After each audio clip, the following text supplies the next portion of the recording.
Let's talk about the changes that BMW made in the body and the chassis of the R1250GS.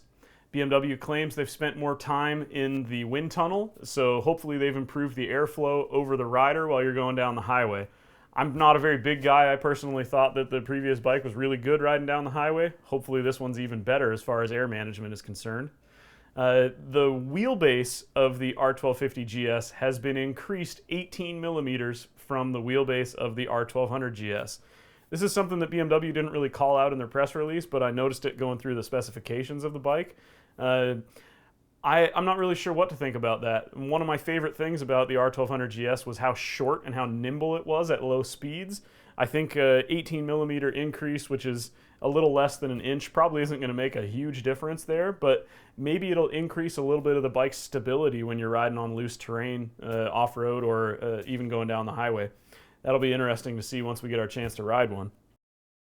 The next generation dynamic Esa system is now standard on the R1250GS. If you want to learn more about how that system works, watch the video about the electronic system on the motorcycle. But the reason it's important for the chassis of the bike is it has an auto leveling feature now, where when you add weight or a passenger onto the motorcycle, the suspension will automatically level the ride height of the motorcycle, and that keeps your chassis more balanced. It'll make your bike handle better in all sorts of different terrains if the chassis is level and all the angles are where they're supposed to be. So that's a good feature. Talking about suspension, many of you will be familiar with the R1200GS Rally. That was available in the 2017-2018 model years, and that is a new thing for BMW, that it was available with what they called sport suspension. And what that was they essentially took the shocks off of the R1200GS Adventure and put them on a standard GS. That sport suspension package looks like it's now optional on all models of the R1200GS. So if you want your bike to be a little bit taller and have a little bit stiffer springs on it, then that sport suspension option is what you're going to be looking for.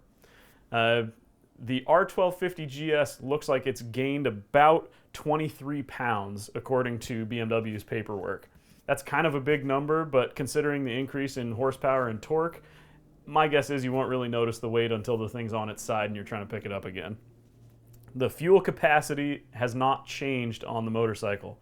The good news is with that 4% decrease in fuel consumption, the range has increased slightly. It'll be interesting to see real world what the differences are in range between those two motorcycles.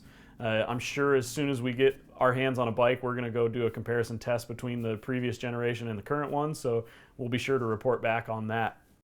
Lastly, the seat height of the motorcycle has not changed. If you fit onto the standard height, the adventure height, or a lowered version of the R1200GS, you'll fit just exactly the same on the same versions of the R1250GS. If you want to learn more about the bike or the full line of products that Touratech's developing for it, visit our website, touratech-usa.com.